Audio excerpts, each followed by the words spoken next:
राष्ट्रीय स्वयंसेवक संघ आरएसएस एक ऐसा नाम है जो आज भारत की सामाजिक और राजनीतिक चर्चा का अहम हिस्सा बन चुका है। लेकिन ये संगठन आखिर कैसे अस्तित्व में आया, किन परिस्थितियों में इसकी नींव रखी गई और भारत में इसका सफर कैसे शुरू हुआ, इन सभी सवालों के जवाब हम आज के इस प्रोग्राम में आपको बताएंगे। नमस्कार, आपका स्वागत है हमारे खास शोध आधारित विश्लेषण कार्यक्रम में।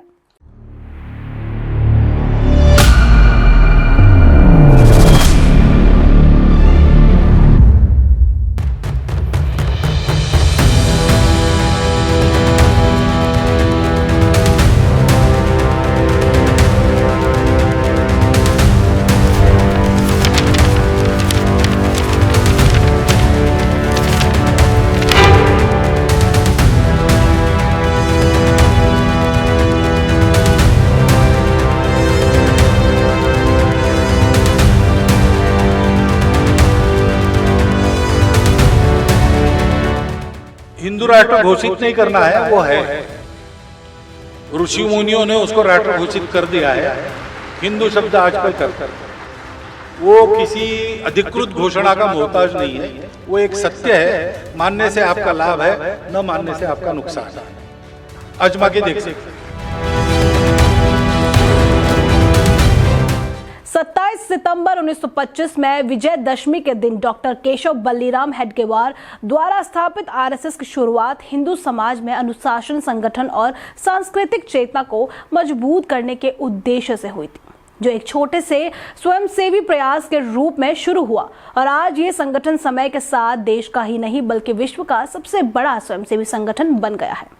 इस कार्यक्रम के माध्यम से हम आरएसएस के इतिहास, उसके भारत में आगमन और उसके बढ़ते प्रभाव को बताएंगे। बात 1920 के दशक की है, जब भारत ब्रिटिश शासन के अधीन था और देश में स्वतंत्रता आंदोलन तेज हो रहा था। उसी समय सामाजिक और धार्मिक तनाव भी गहराते जा रहे थे। तभी 1919 से 1924 के बीच चल रहे खिलाफत आंदोलन और उसके बाद हुए हिंदू मुस्लिम दंगों ने डॉक्टर केशव बल्लीराम हेडगेवार को यह सोचने पर मजबूर किया था कि केवल राजनीतिक आंदोलनों से राष्ट्रीय एकता मजबूत नहीं हो सकती। और इन्हीं परिस्थितियों के परिणाम स्वरूप 27 सितंबर 1925 को विजयदशमी के दिन नागपुर में राष्ट्रीय स्वयंसेवक संघ की स्थापना की गई थी। इसका उद्देश्य हिंदू समाज में अनुशासन, संगठन और चरित्र निर्माण के माध्यम से एक सशक्त और एकजुट समुदाय का निर्माण करना था। प्रारंभिक वर्षों में आरएसएस एक सांस्कृतिक और स्वयंसेवी संगठन के रूप में विकसित हुआ था, जिसकी गतिविधियां नियमित शाखाओं के माध्यम से संचालित की जाने लगी थी और धीरे धीरे इसका प्रभाव भारत के विभिन्न हिस्सों में फैलने लगा था। और जब भी यह सवाल उठता है कि राष्ट्रीय स्वयंसेवक संघ की स्थापना किसने की, तो इतिहास हमें सीधे एक नाम तक ले जाता है, डॉक्टर केशव बल्लीराम हेडगेवार। बता दें कि डॉक्टर हेडगेवार ने एक संगठित, अनुशासित और सांस्कृतिक चेतना से जुड़े हिंदू समाज की कल्पना के साथ इस संगठन की नींव रखी थी। भले ही शुरुआती दौर में कुछ सहयोगी और स्वयंसेवक उनके साथ जुड़े रहे हों, लेकिन राष्ट्रीय स्वयंसेवक संघ के संस्थापक के रूप में इतिहास में डॉक्टर केशव बल्लीराम हेडगेवार का नाम ही दर्ज है। हेडगेवार ने आरएसएस की स्थापना एक अनुशासित संगठन के रूप में की थी, जिसमें शुरू में अधिकतर उच्च जाति के ब्राह्मण थे, जो स्वतंत्रता और हिंदू राजनीतिक, संस्कृति और धार्मिक हितों की रक्षा के लिए समर्पित थे। अब जान लेते हैं कि हेडगेवार आखिर थे कौन, जिन्होंने आरएसएस का निर्माण किया, जिनके विचारों से राष्ट्रीय स्वयंसेवक संघ जैसी विचारधारा ने जन्म लिया। बता दें कि डॉक्टर हेडगेवार एक प्रशिक्षित चिकित्सक थे। डॉक्टर हेडगेवार का जन्म 1 अप्रैल 1889 को महाराष्ट्र के नागपुर में हुआ था, लेकिन उनका जीवन केवल चिकित्सा तक सीमित नहीं रहा था।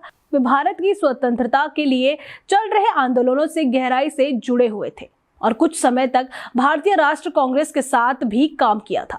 हालांकि 1919 से 1924 के बीच चले खिलाफत आंदोलन और उसके बाद बड़े सांप्रदायिक तनावों ने उन्हें ये सोचने पर मजबूर किया था कि राजनीतिक आंदोलनों के साथ साथ समाज का संगठित और अनुशासित होना भी उतना ही आवश्यक है। उनका मानना था कि हिंदू समाज आंतरिक रूप से कमजोर और बिखरा हुआ है, जिसे एकजुट किए बिना राष्ट्र मजबूत नहीं बन सकता है। इसी सोच के परिणाम स्वरूप उन्होंने 1925 में नागपुर में राष्ट्रीय स्वयंसेवक संघ की स्थापना की, ताकि हिंदू समाज में अनुशासन, चरित्र निर्माण और सांस्कृतिक चेतना को विकसित किया जा सके। अब बात करते हैं आरएसएस के सरसंघ चालक की। तो सरसंघ चालक राष्ट्रीय स्वयंसेवक संघ का सबसे बड़ा और महत्वपूर्ण पद होता है। सरसंघ चालक ही पूरे संघ का मार्गदर्शन करता है और ये तय करता है कि संगठन किस दिशा में आगे बढ़ेगा। सरल शब्दों में कहे तो सरसंघ चालक आरएसएस का प्रमुख नेता होता है जो पूरे संघ को दिशा दिखाते हैं और संगठन के कामकाज का मार्गदर्शन करते हैं। उनकी नियुक्ति चुनाव से नहीं होती बल्कि मनोनयन के द्वारा की जाती है। परंपरा के अनुसार वर्तमान सरसंघ चालक ही अपने उत्तराधिकारी का चयन करते हैं। संघ की नीतियां, विचारधारा और भविष्य की दिशा तय करने में सरसंघ चालक की भूमिका सबसे अहम मानी जाती है। बता दें कि आरएसएस के अब तक कई सरसंघ चालक रहे हैं। आरएसएस के नेतृत्व की कहानी भी उतनी ही दिलचस्प है जितना संगठन का इतिहास है। आरएसएस के पहले सरसंघ चालक 1925 से लेकर 1940 तक डॉक्टर केशव बल्लीराम हेडगेवार रहे थे, जिन्होंने संगठन की नींव रखी थी। उनके बाद संघ का नेतृत्व माधव सदाशिव गोलवलकर ने सन 2040 से लेकर सन 2073 तक किया था, जिन्हें गुरुजी कहा जाता था। इन्होंने ही संघ को पूरे भारत में फैलाया था। इसके बाद मधुकर दत्तात्रेय देवरस ने 1973 से लेकर 1993 तक कार्यकाल संभाला, जिन्हें बाला साहेब देवरस भी कहा जाता था। और फिर प्रोफेसर राजेंद्र सिंह ने सन 1993 से लेकर 2000 तक, जिन्हें रज्जू भैया के नाम से जाना जाता था, उन्होंने ये जिम्मेदारी निभाई। फिर कृपाल हल्ली सीतारमैया सुदर्शन ने सन 2000 से लेकर सन 2009 तक, यानी सुदर्शन जी ने भी संघ को नई ऊंचाइयों तक पहुंचाया था। और वर्तमान में संघ के सरसंघ चालक डॉक्टर मोहन भागवत हैं, जो सन 2009 से लेकर अभी वर्तमान तक है। उनके नेतृत्व में संघ देश और समाज के विभिन्न क्षेत्रों में सक्रिय रूप से कार्य कर रहा है। आपको बता दें, आरएसएस में शाखाओं का बहुत महत्व होता है। शाखा वो जगह होती है जहां संघ के स्वयंसेवक रोजाना या नियमित अंतराल पर मिलते हैं। यहाँ वे शारीरिक और बौद्धिक अभ्यास करते हैं, जैसे व्यायाम, योगा, खेल, सूर्य नमस्कार, गीत, प्रार्थना और देश व संस्कृति पर चर्चा। शाखा संघ की बुनियाद है और ये छोटे छोटे समूह मिलकर बड़े संगठन को मजबूत बनाते हैं। पूरे भारत में लगभग 55,000 से अधिक शाखाएं हैं और विदेशों में भी संघ की गतिविधियां शाखाओं के माध्यम से संचालित होती हैं। शाखाएं समय और उद्देश्य के हिसाब से अलग अलग प्रकार की होती हैं, जैसे प्रभात शाखा जो सुबह होती है, साय शाखा शाम को, रात्रि शाखा और मिलन या संघ मंडली शाखा। यही वो जगह होती है जहां स्वयंसेवक अपने चरित्र, अनुशासन और संगठनात्मक कौशल को विकसित करते हैं। बता दें, आरएसएस अपने शुरुआती वर्षों में मुख्य रूप से शाखाओं के माध्यम से ही काम करता था। 1925 के बाद डॉक्टर हेडगेवार ने नागपुर में पहले स्वयंसेवकों की शाखाएं बनाई थी, जहां लोग साप्ताहिक या दैनिक मिलन में एकत्र होते थे। इन शाखाओं में वे व्यायाम, खेल, योग, सूर्य नमस्कार, प्रार्थना और बौद्धिक पर चर्चा करते थे। इसका उद्देश्य था स्वयंसेवकों में शारीरिक शक्ति, अनुशासन और चरित्र निर्माण करना। उस समय संघ का काम राजनीतिक नहीं बल्कि सांस्कृतिक और सामाजिक प्रशिक्षण पर केंद्रित था। संगठन छोटे छोटे समूह में फैलता गया और धीरे धीरे भारत के विभिन्न शहरों और गांवों में शाखाएं बनने लगी। शाखाओं के माध्यम से ही संघ अपने विचार, अनुशासन और समाज सेवा की गतिविधियों को फैलाता था। समाज सेवा के साथ साथ आरएसएस ने सन 1975 में लगी आपातकालीन के विरुद्ध भी आंदोलन किया था। 25 जून 1975 को भारत की तत्कालीन प्रधानमंत्री इंदिरा गांधी ने देश में आपातकाल लागू किया था। इस दौरान सभी संवैधानिक अधिकारों को निलंबित कर दिया गया था, जिसमें प्रेस पर सेंसरशिप लगी थी, विपक्षी नेताओं और आंदोलनों पर रोक लगाई गई थी। पूरा देश एक प्रकार की अधिनायकवादी स्थिति में आ गया था। ऐसे समय में अधिकांश राजनीतिक दल और समाज विरोध करने में असमर्थ थे, लेकिन राष्ट्रीय स्वयंसेवक संघ ने देश और लोकतंत्र के हित में अपने प्रयासों को आगे बढ़ाया था। संघ के नेतृत्व ने भूमिगत संचालन अपनाया था। भूमिगत संचालन का मतलब होता है कि किसी संगठन या आंदोलन के नेता और सदस्य सुरक्षित और छुपकर काम करें, ताकि विरोधी या पुलिस उनकी गतिविधियों को रोक ना सके। 1975 के आपातकाल के दौरान जब इंदिरा गांधी की सरकार ने आरएसएस और उसके संबद्ध संगठनों पर रोक लगा दी थी, तब संघ ने खुलकर काम करना बंद कर दिया। इसके बजाय संघ के सरसंघ चालक, प्रचारक और कार्यवाह छुपकर आंदोलन का नेतृत्व करते रहे। शाखाओं और स्वयंसेवकों को गुप्त तरीके से जोड़कर विरोध पत्रक और साहित्य वितरित किया गया। जेल में गए कार्यकर्ताओं के परिवारों की देखभाल और सहयोग किया गया था। वहीं विपक्षी दलों और बुद्धिजीवियों को एक गोपनीय मंच पर लाकर आंदोलन संगठित किया गया था। देश भर में सत्याग्रह और जन जागरण के लिए आरएसएस ने गोपनीय योजना और संपर्क नेटवर्क बनाए थे। इस दौरान संघ ने आपातकालीन के खिलाफ जनता पार्टी और युवा छात्र संघर्ष समिति के माध्यम से विभिन्न विपक्षी दलों और बुद्धिजीवियों को एक मंच पर लाने में मदद की थी। लगभग 1.5 लाख स्वयंसेवक इस आंदोलन में जेल गए थे। संघ के भूमिगत नेताओं ने पुलिस और प्रशासन की निगरानी से बचते हुए पूरे देश में विरोध गतिविधियों का संचालन किया था। बता दें, आपातकाल के समय आरएसएस ने न केवल विरोध किया था बल्कि लोकतंत्र को बहाल करने के लिए राजनीतिक संगठनों के साथ मिलकर चुनावी तैयारी में भी मदद की थी। संघ ने विभिन्न विपक्षी दलों और बुद्धिजीवियों को एक मंच पर लाने का काम किया था, जिसके परिणाम स्वरूप जनता पार्टी का गठन हुआ था। संघ ने अपनी भूमिगत नेटवर्क और स्वयंसेवकों की ताकत का उपयोग करके चुनाव प्रचार, संगठन और मतदान में सहयोग किया था। कई शाखाओं और स्वयंसेवकों ने आम जनता को जागरूक किया और चुनाव में निष्पक्ष और संगठित तरीके से भाग लेने की दिशा दी थी। इस सक्रिय भूमिका के कारण जनता पार्टी ने चुनाव में जीत हासिल की थी और देश में लोकतंत्र बहाल हुआ। ये साबित करते हुए कि संघ ने केवल विरोध ही नहीं किया बल्कि लोकतंत्र की रक्षा में एक निर्णायक भूमिका भी निभाई थी। आरएसएस का इतिहास सिर्फ प्रेरणादायक नहीं रहा, इनका इतिहास काफी आरोपों और आलोचनाओं से भी भरा हुआ है। जब 30 जनवरी 1948 को महात्मा गांधी की हत्या ने पूरे देश को हिला कर रख दिया था। इस घटना के तुरंत बाद सरकार ने आरएसएस पर गंभीर आरोप लगाए कि इसके कुछ पूर्व सदस्य इस कृत्य में शामिल थे। मुख्य आरोप था कि गांधी के हत्यारे नाथूराम गॉडसे, जो कि संघ और कांग्रेस दोनों के पूर्व स्वयंसेवक रह चुके थे, संघ की विचारधारा से प्रेरित थे। इस घटना के चलते सरकार ने संघ पर तत्काल प्रतिबंध लगा दिया था, शाखाओं को बंद कर दिया था और संघ के नेताओं की गतिविधियों पर रोक लगा दी गई थी।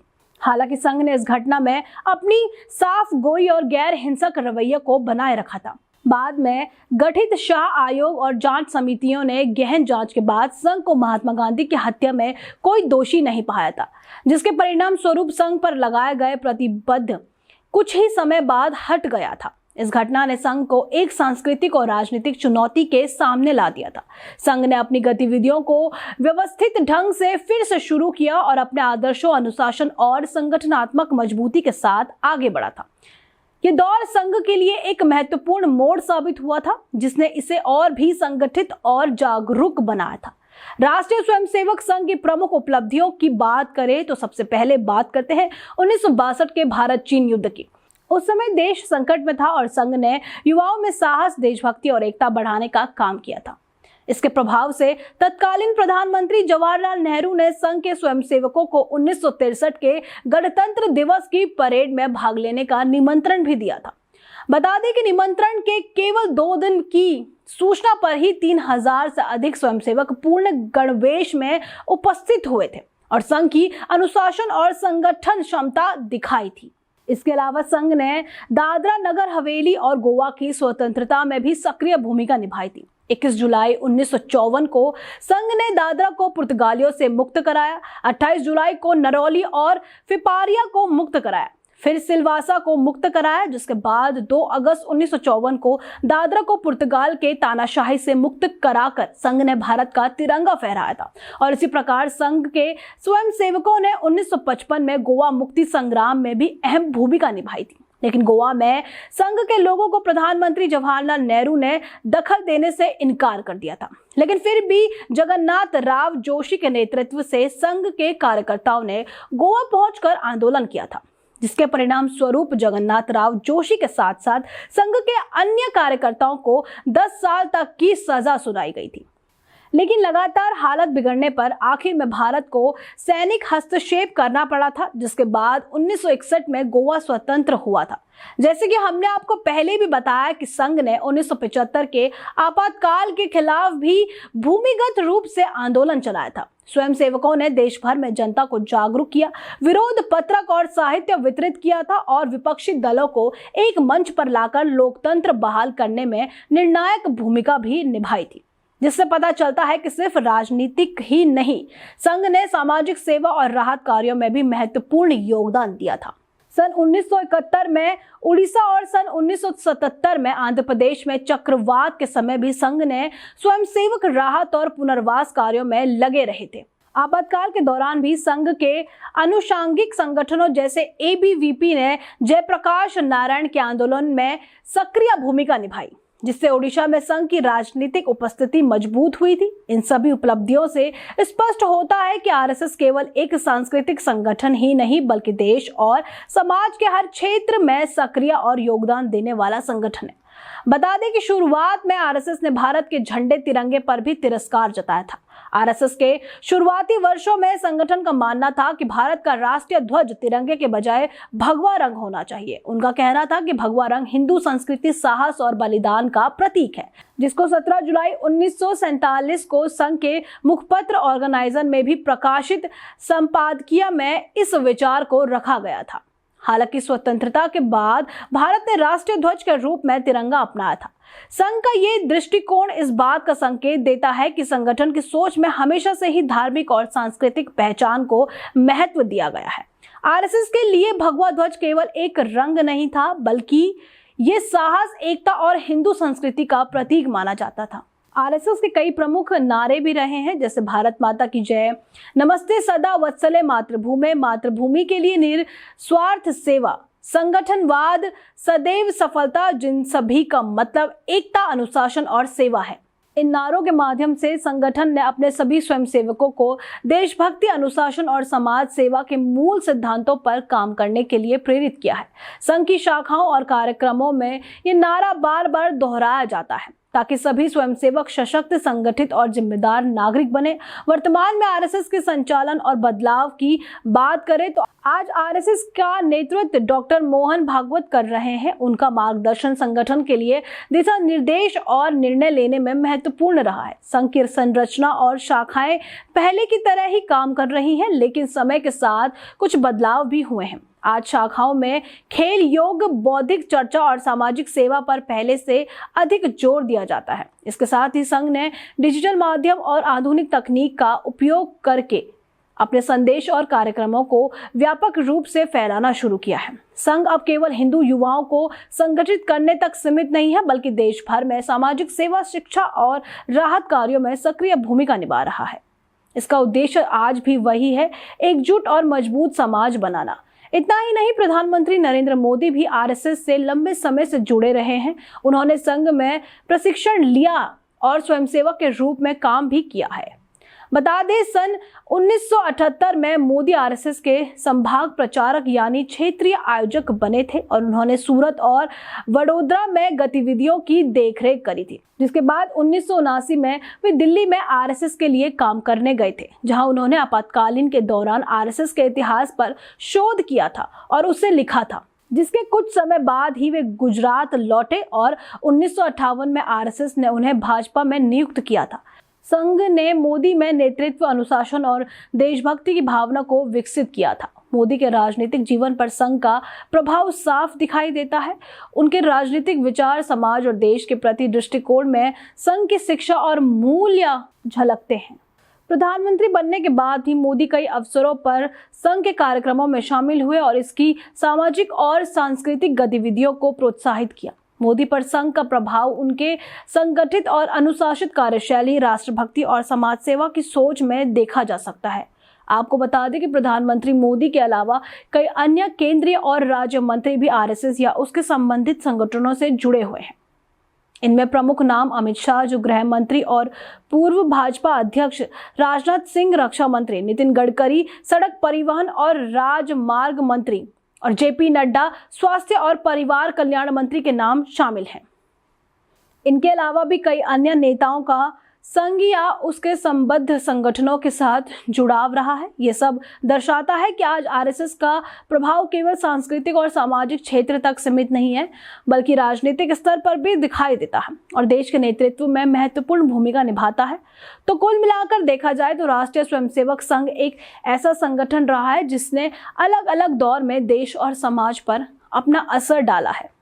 स्थापना से लेकर आज तक संघ ने अनुशासन, संगठन और सेवा को अपना आधार बनाया है। समय के साथ साथ इसके काम करने के तरीके में बदलाव आए, लेकिन समाज को जोड़ने और राष्ट्र निर्माण की सोच बनी रही। आज के समय में भी आरएसएस सामाजिक, सांस्कृतिक और वैचारिक रूप से सक्रिय है और देश की राजनीति व समाज पर इसका प्रभाव साफ दिखाई देता है। आज के इस कार्यक्रम में इतना ही। ऐसी ही तमाम जानकारियों के लिए बने रहिए हमारे साथ।